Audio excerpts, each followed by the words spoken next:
A potential name might be Angel City Football Club. Oh, So, wow. we'll see. It's not a guarantee, but I guess it's being thrown out there. But then I also think Angel City Brewery, which is a brewing company that's affiliated with LAFC, the Los Angeles Football Club, the arch rivals of the LA Galaxy. Yeah, that might be the sponsor, dude. Oh, don't say it, Donald. Don't even put it out there, man.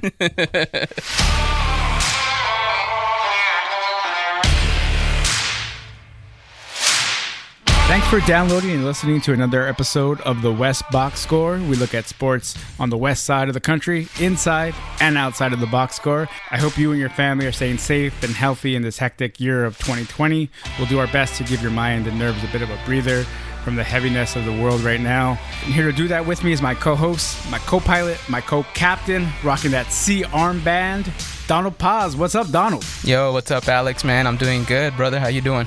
Doing good, just trying to stay sane and try to move on and carry on with the sports that are coming out now. They're coming fast and furious now. Everything's getting announced. Everything's on the verge of being agreed to.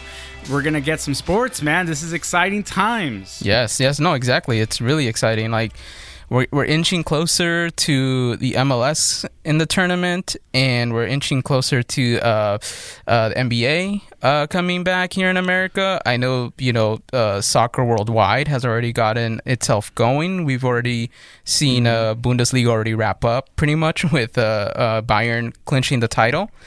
And it was an interesting English Premier League opening day, I guess we could call it that, like a reopening of the English Premier League.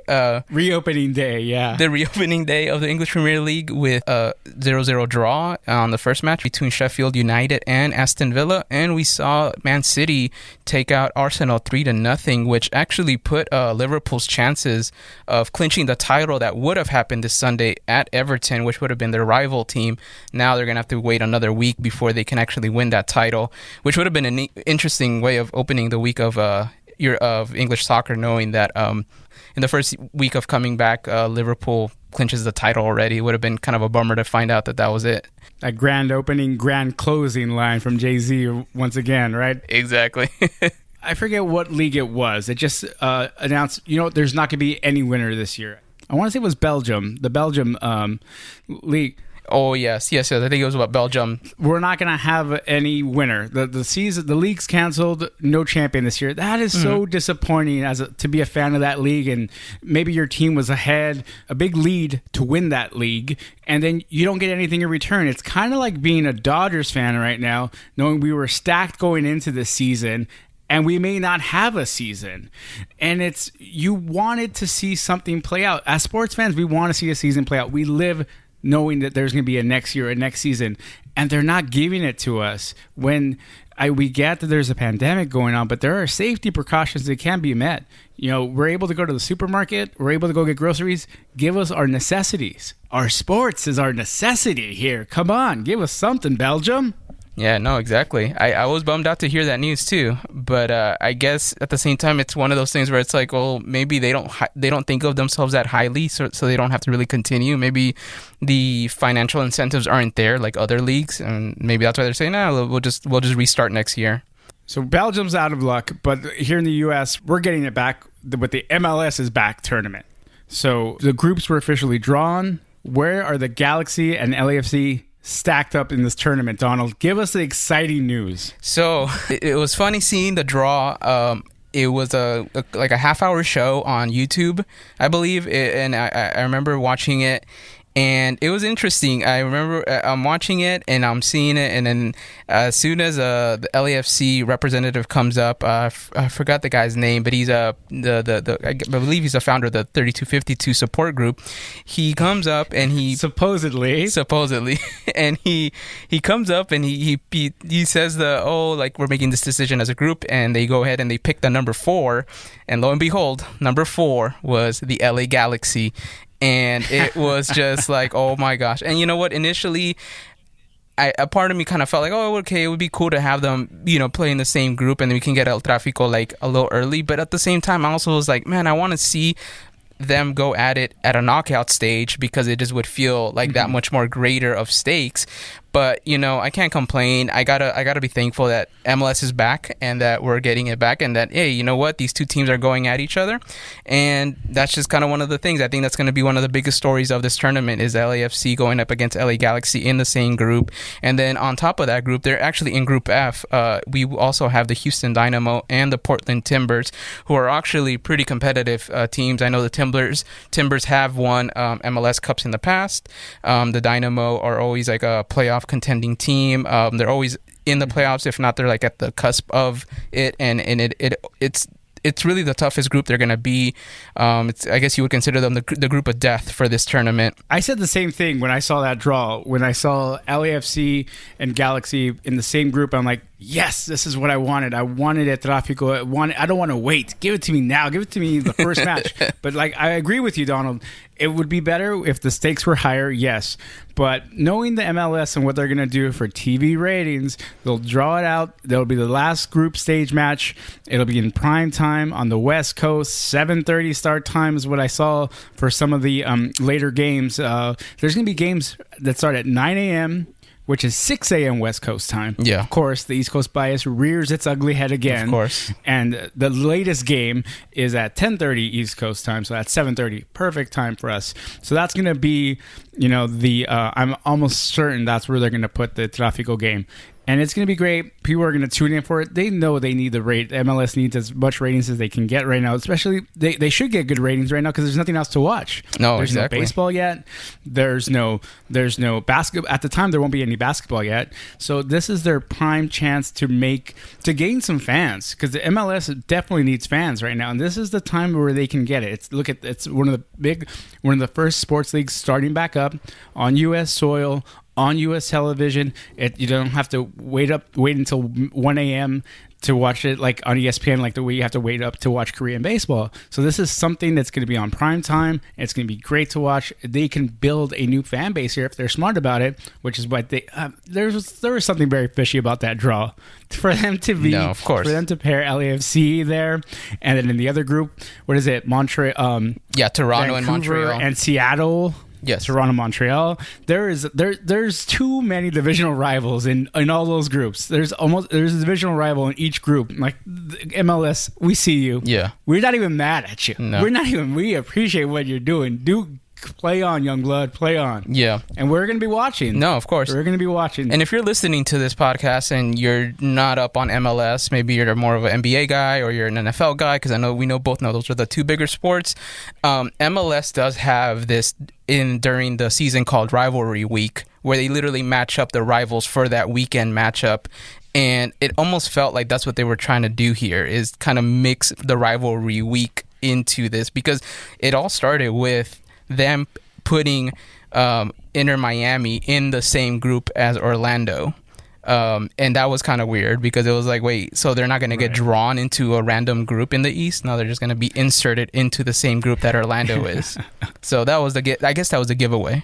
Yeah, at that point, why even draw? Just say it's not even a random draw. We're drawing them into these groups. But they wanted to do the whole Champions League group stage draw. That's pretty much what they wanted to mimic. Yeah. Am I right or wrong in that assumption? No, it was, even though it was not as luxurious of a Champions League as type of prestigious. thing. Totally. Yeah, there was no like lottery, like with the little lottery balls, where you could kind of feel like it's this guy spinning this like ball of a bunch of balls going in there. It was more just was it like an X crate, and the other guy had like a salad bowl. He was just pulling the balls out of that. So but overall, we know that it's because of the pandemic and everyone staying at home. Either way, they pulled it off for being like a half-hour show. I thought it was great. They just kind of went in there, explained the rules, explained the schedule, and then just went into the drawings. They got the representatives. They drew the groups, and then it's kind of like, hey, this is where we're at now. This is our groups, and this is what we're going to go for. So in this group versus Portland versus Houston versus LAFC, do you see the Galaxy getting out of this group into the knockout stage? Yes and no. I say yes because, like, I think they are the second best team in that group, and I could see them getting out, even though, like, honestly, you know how that feeling is, even with the World Cup or with any tournament in soccer. Like, you always want your team to be the one that gets out in the first place, because it just feels like it's a guarantee that they're going to get out. Strong start in that first group match. Yeah. So the easier the group, the better. But the thing is that like I kind of do remember that the Galaxy did not have the strongest start of the season before the season stopped. They had already lost to Houston. Well, I'm sorry, they had already drawed Houston in the first game. Wasn't it a 1-1 tie? Yeah. Yes. And it just felt like they were still trying to figure out how to play together. They were still trying to figure out how the formation was going to work and what was going to work best.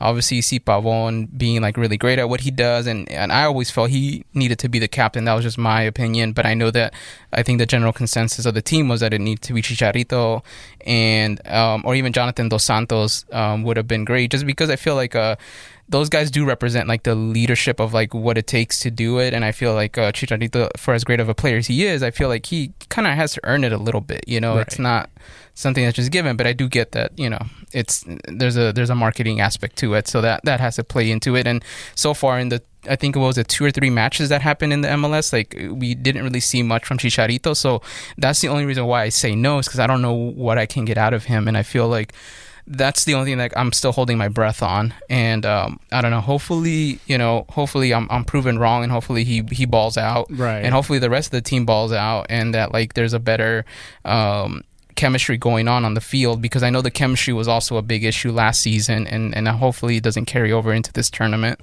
Whereas LAFC just looks like they're firing on all cylinders. So, but they will be one huge cylinder short in their engine without Vela. Yes, that is true. They did announce that Carlos Vela will not be joining them in this tournament because his wife is pregnant and he wants to be with his family, which is understandable. And, that's, you make that decision and we all got to respect it. So that will be interesting to see how LAFC goes without Vela. I think it's going to be Diego Brossi's chance to shine a little bit more, because I know he's kind of always been in that shadow. I've always thought he was a great player. I thought that was a great pickup that they had since the beginning when they first started out as a club.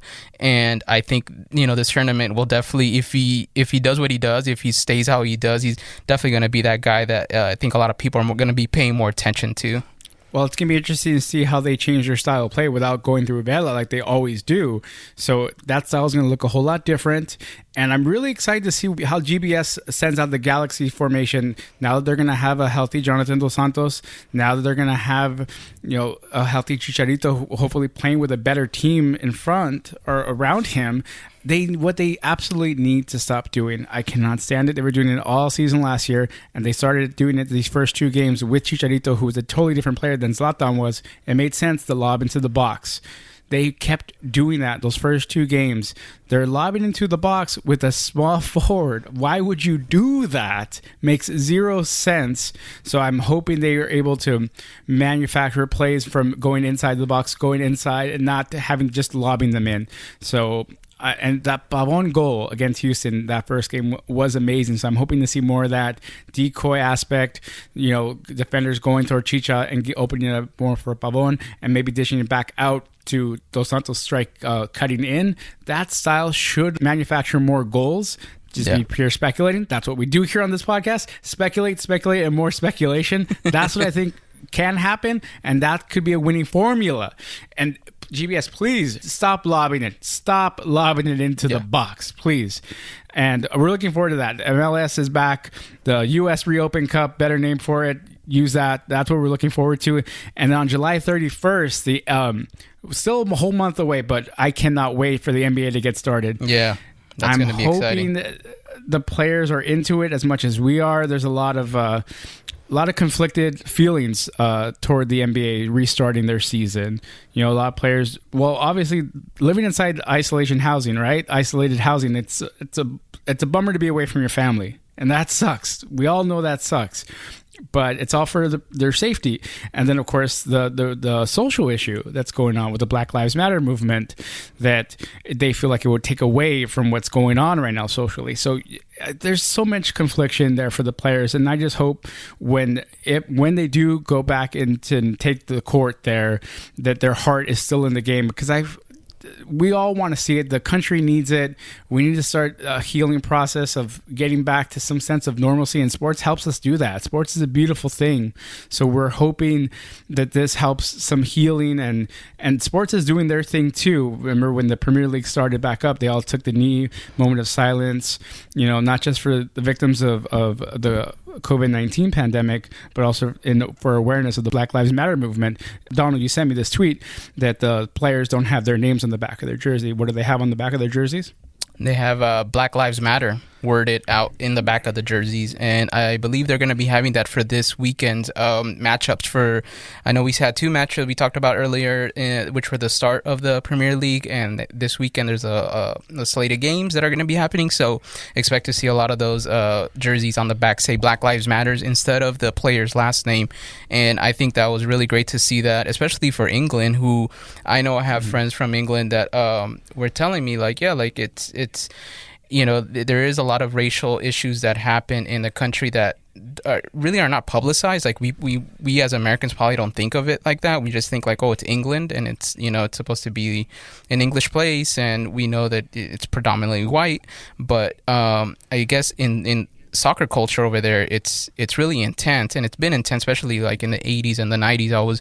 I was reading up on that there was not a lot of representation in minorities for players in the 80s and the 90s, and then now we're seeing a lot of minority players coming from Africa, from different places of the world, and they're pretty much out there. They're really big. Like you talk about Raheem Sterling, and you just kind of see that like they're out there. They're superstars. People love them, and the thing is that now the league has to care about it, and they have to take it by the horns and really do what's right, which is the right thing to do. And I think that it's great to see that they're doing that. I think they're the ones that I think have gone above and beyond with putting Black Lives Matter on the actual jerseys, putting the patch on the sleeve. That's going to be huge. I don't know if NBA can match that or if they would want to. I think they should, but I think that it definitely it shows you that there's change coming, and sports are starting to realize that like they have to help out in whatever capacity they can,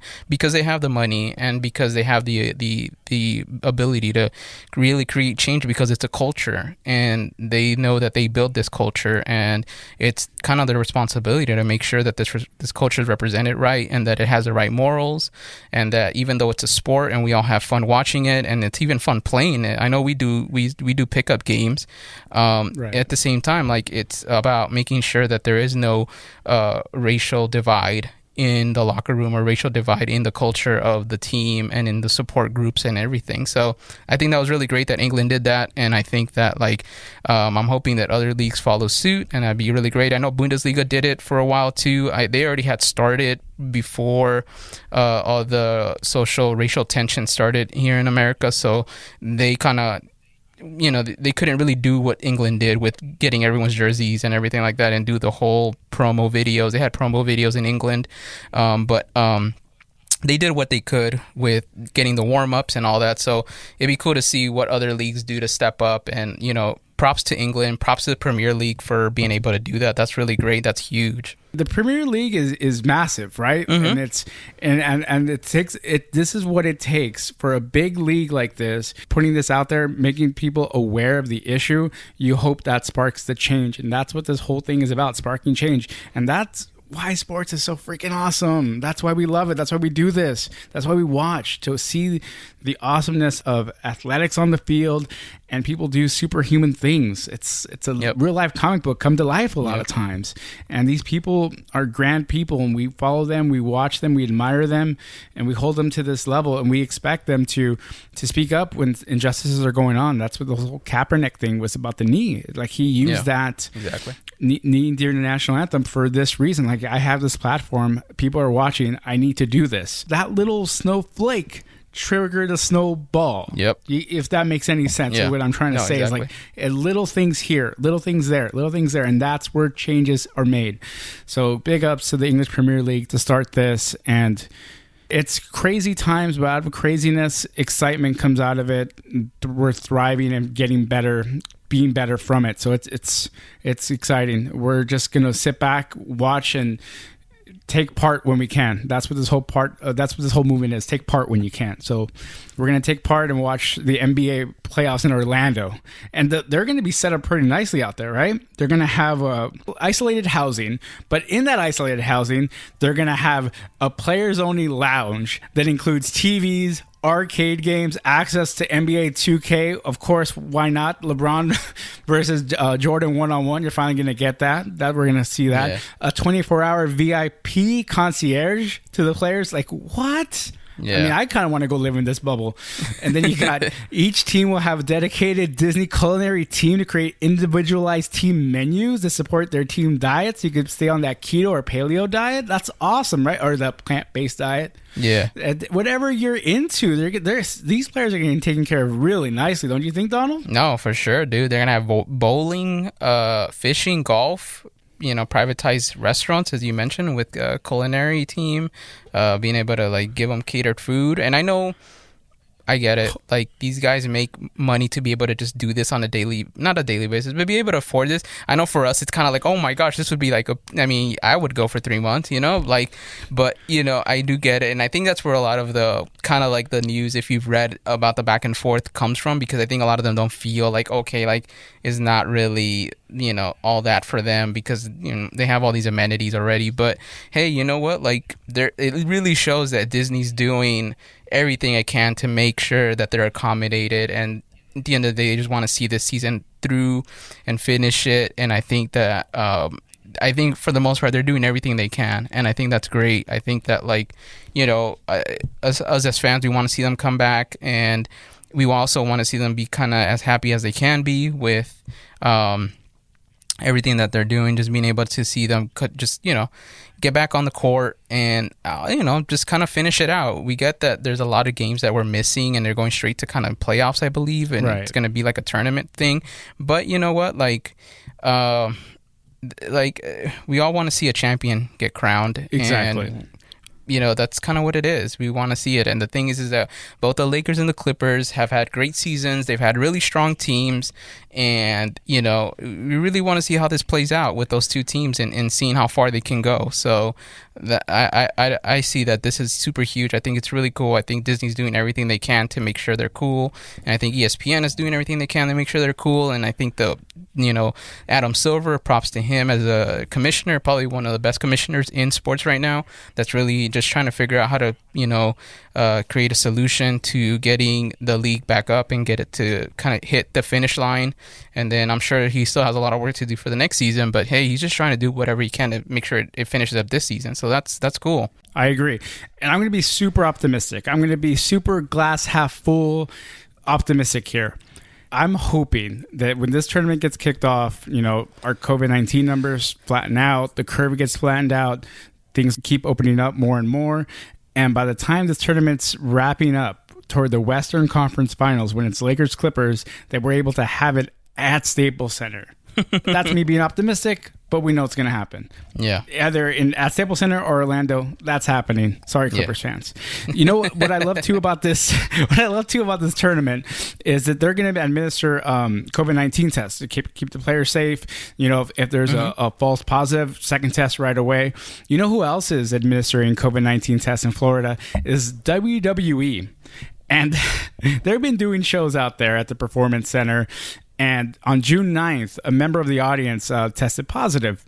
And they were really quick to say it's a developmental talent. Nobody you see on your TV, just one of the trainees there. They're just using the gym, learning the ropes of the wrestling trade. It wasn't a performer. Don't worry. It's fine. So they shut down production all of one day. One day shutdown, and we're back to taping live events. I'm telling you, WWE, I don't know what Vince McMahon, what he has in his bag of tricks over these Florida officials to just be like, this is an essential business. You can run your shows here. Man, that is something, huh? Yeah, that's a crazy level of influence that I haven't seen, especially with every other league in America shutting down, every other sports in America shutting down, and having literally having to come up with a plan months later of how, and even then we're not all there. Like the MLB's not there yet, but NBA barely coming back. MLS already having a plan. UFC, it took a while too as well, but like WWE was like, they were not going to give up. They were like the only ones out there. And I don't know how many people really paid attention to watching it, but yeah, it's crazy to see them go in and week out. And I don't know what Vince McMahon has over these Florida politicians, but for whatever reason, yeah, like it's deemed an essential business, and it doesn't really make sense, and it's actually pretty insulting to actual essential businesses out there. I agree. That actually serve people things that people need. So it's pretty crazy, and it doesn't really make sense, but you know, I don't know. I mean, we can go into the details of a business and talk about like, well, you know, they're still losing money. They still cut people and all that. But, you know, it's not cool. Like you see the news of them doing the layoffs. And then now we're seeing this of one of their talent test positive and only get shut down for one day. As if like, you know, that's kind of like the punishment, and it doesn't even feel like it, because it's like, dude, you laid off a bunch of people, man. And you know, yeah, it's just weird. It's the cold-heartedness of this whole thing, right? Like, yeah, listen, this is a sports podcast, and we're telling you how much we miss sports and how much we want it back and how much we need it back. We agree with everything so far, except for the way things have been handled by WWE down there in Florida, in the sense where everything was shut down, flatten the curb, stop everything. That's what we were being told. But WWE went out of their way to be like, no, we have to stay open. We're essential. And then during that time, back in March, on March 26th, someone tested positive. That put your talent at risk. It's like at that time in March, we were all down with stay home. It's no sports. We get it. We're cool with it. We're going to save as many people as we can. And then even later, like as late as June, a few weeks ago, all right, they found a loophole. They're an essential business, whatever. I don't agree with it, but as a sports fan, as a WWE fan, I would watch and be like, okay, now they put a plexiglass, like hockey glass, in between the railings to keep their talent was serving as like the fans, you know, during the matches. And you also hope as a fan watching that maybe I would hope that they're testing their talent, all the backstage workers, all the film crew, everybody who's working at this quote-unquote essential business, taking all those precautions to keep their talent safe. And then when you get a positive on June 9th, a few days ago, last week, you shut down production for one day. You don't know who this person came in contact with passing by and could have, you know, passed droplets. Like the protocol is always 14-day quarantine. That's what we hear. Give us that. You know, come on, give us that. You know, we're not going to tape for 2 weeks. You know, we're really sorry. We're going to do our best to keep all of our talent safe. By them not doing that, it makes it even more difficult for me to support this product as a fan and like as a human being in this current situation, man. I'm a fan of the product, but it's just so hard to roll with you, dude. I just can't. Mm-hmm. You gotta take care of your people. That's rule number one. Take care of your talent, because if you don't have those people, you don't have a sport. You don't have a product. Yep. That's number one. Yep. But shutting down for one day feels like it's not enough liability as a company. You got to do the 14 days. It's what every health official says. 14 days. Give us that, dude. Come on, Vince. That's true. No, and I think that, like, I know that for the most part, Vince McMahon's not trying to give any reason for USA Network to restructure the contract, because I know that's a big part of it is the TV, the broadcast. And I don't know. I don't see how you can't just talk to USA Network and say, hey, like, you know what, for 2 weeks, we're not going to be able to tape, but like, you know, the contract's still intact or whatever. And I don't see how USA Network can't be understanding of that, versus this whole like, oh, you know, if we stop or whatever, USA is going to have a right to now nullify things, and now we're going to have to restructure, and you know, they're probably going to get paid less or whatever. But like, I don't know. I'm with you. Health is always first, you know, because the talent is the talent. And the fact of the matter is that like your scouts and all that work so hard to get that talent, you know, it would suck to see that go away. And now your scout has to go and get more talent. And that talent that they're looking for is probably the subpar stuff that they didn't get to choose because it wasn't worth them grabbing. And, you know, now your writers have to work out with like subpar talent, you know, the writing already felt kind of subpar to begin with, you know, but, you know, it just kind of became like one of those things where it's like, I don't know how you can't just communicate to your TV network and say, hey, man, for 2 weeks, we're not going to air. Just put a rerun and we'll come back. We just want to make sure everyone's cool. But it seems like he's just kind of like scared that there's going to be some legal thing that's going to go against him and the network when he's like the biggest like wrestling network in the whole freaking country here, if not the world. Like, you know, I don't get like how he's still acting like they're an underdog that's going to like lose out on something. I don't know. I don't want to end on a negative note. We're going to bring something positive. One more positive to end the show. We're going to go back to soccer because it's all soccer is all we got right now. This is the LA Sports Podcast. So we're going to talk about women's soccer coming to the LA area. Did you see this tweet, Donald? Yes, I did. And I did see the Athletic article. The Athletic was the place that broke it. So I was just like, whoa, that's pretty crazy. And I'm really excited. I kind of was thinking, how come there's not a team? Why wasn't there a team sooner in LA? But I totally understand it. I thought the same thing when I was looking up the National Women's Soccer League. I'm like, okay, great. Where's the LA women's team? And lo and behold, not a single one, unfortunately. Yeah, no, exactly. And I think that, you know, I'll give them the benefit of the doubt and say that because you're starting up, you want to make sure you're in markets that probably are more hardcore soccer oriented, like Portland and maybe Seattle.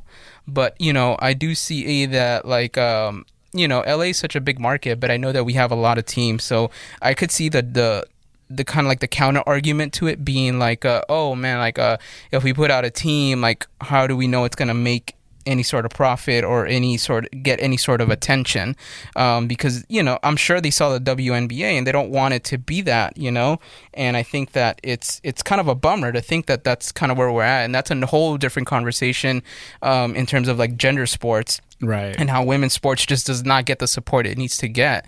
But, you know, I'm sure they saw that. And maybe now because of the pandemic and things shutting down, they probably thought about it long and hard. They said, you know, they probably made their mind up. It's like, hey, you know what? Maybe it's a good time to go to LA now.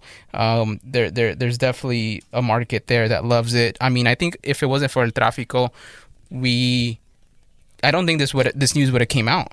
I think when El Tráfico hit, it was like, oh shoot, like this has to be the biggest rivalry. I can't think of a bigger rivalry right now in sports outside of El Tráfico. I probably would only say that, like, I'm talking about like rivalry where like you could tell the city has like this huge, like, oh my gosh, like you got to pick a side. I think outside of LAFC versus LA Galaxy, the only other rival I can kind of compare it to would be USC versus UCLA in football, where it's like if you go to Coliseum, it's like half red, half blue, or you can go to the Rose Bowl and it's half red, half blue, and it's like you could tell like it's like people going to war.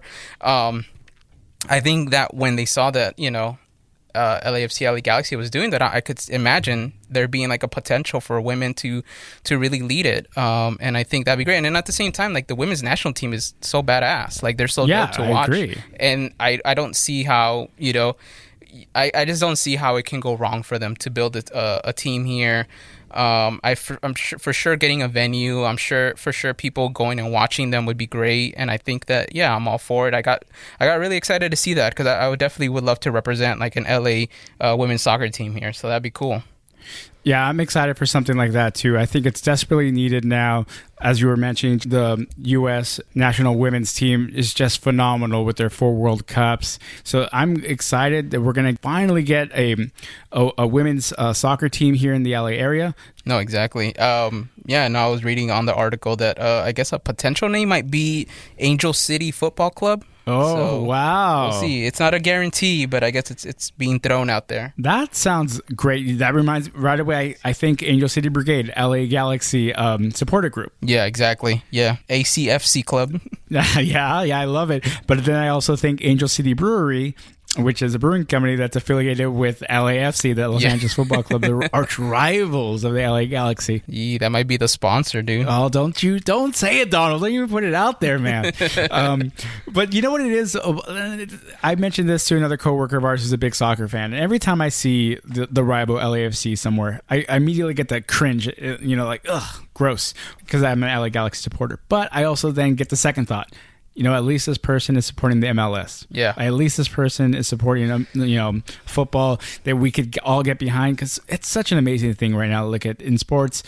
You know, this is an LA sports-based podcast, but we have football to watch right now. We have soccer to watch. It's so incredible to watch it. It's all over the world. It just shows you that it's a world sport, and in LA it just needs to keep getting bigger and bigger, and that's what we talk mainly about it because that's all we have right now, but it's also what we love, Donald, right? We love watching soccer, football. We love playing it, as you were mentioning. We play pickup games, and it's so much fun, and it's a game that I hope keeps growing more and more. So we'll keep talking about it. You keep listening to it here. So we're about to wrap this up, Donald. That puts another episode in the books. Another great week of sports is coming up. Slowly but surely, it is coming back, and it's really exciting month of July where we have to look forward to with the MLS is back tournament. We'll keep you guys updated on those results, with the LA Galaxy and LAFC, as well as the NBA. The Clippers and Lakers are going to be doing their thing. We never know who's going to break the quarantine rules in Florida out there. And if you enjoyed this podcast, please subscribe and review us on Apple Podcasts. Follow us on Spotify. Stay tuned as we're getting our social handles together and profiles up.